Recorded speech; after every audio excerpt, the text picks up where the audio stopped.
What's up, guys? This is Benny from Singing Success, and today I want to give you a tip about shouting and the mixed voice. So sometimes they could sound so similar that people don't know how to distinguish the difference. So I want to show you the difference in a song, and then you could sing along and figure out the difference between the two feelings there. So one thing about the mix that distinguishes it from shouting is that the vowels retain their normal structure when you're in mixed voice. So to demonstrate, if I'm here and I go ma ma ma ma ma ma ma ma ma, the vowel stays pure. I'm saying ma ma. But when you shout, generally you distort the vowel, right? So instead of keeping the integrity of it, we splat. We go ma ma ma ma ma ma ma. And it might sound powerful to some extent, and some people might like the sound of it, but it's not the most usable sound.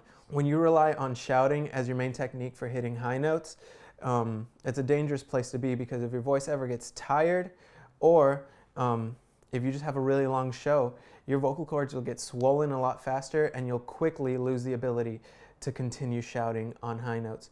So one technique, one tip I'd like to give you today about how to mix instead of shout is to narrow the vowels as you go higher. Learn the feeling there. So if I go ma ma ma ma ma ma ma, I'm starting on ma, which is like buck, but I'm narrowing towards which is like book, to And so rather than spreading the vowels as I go higher, which a lot of people do, we want to narrow it. So ma ma ma ma ma ma ma ma ma ma ma ma ma ma ma ma ma ma ma. So you can see how I'm narrowing the vowel there, right? So now I want to take a popular little chorus line here and show you the difference between shouting and mixing on it, and the adjustment that you can make if you do shout when you sing this phrase. So if we go, take me into your loving arms. So that's kind of a hard mix there, but a lot of people are tempted to reach for that note and to really shout it. Take me into your loving arms. Take. Only thing is, I can only do so much of those before my voice will either crack or just get really tired. But if instead of being really broad and open with the vowel take, we narrow it towards an I, take me into, you'll find a lot more freedom hitting the note, and you'll see that it's a lot less of a reach going further. So here, take me into your loving arms, take me into your loving arms. So I want you to experiment with that, and you'll find a difference there, because with shouting, it always feels like you're reaching, always feels like you have to muscle through it.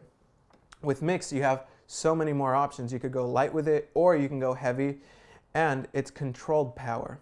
You're in control of your voice, and it feels a lot more secure. One terrible feeling that you never want to go on the stage with is whether or not I'll be able to hit those notes, right? So this is one technique, one exercise that you could do, narrowing the vowels. Where you have really broad vowels, just make them more narrow, and this will help you mix more, have a better sounding voice up there, because the structure of the vowels stays normal. It sounds more conversational. No one says, take me into your loving, no one talks like this. We say, take me into your loving arms. So in the same way, we want to keep that integrity of the vowels when we go higher, which narrowing the vowels will do.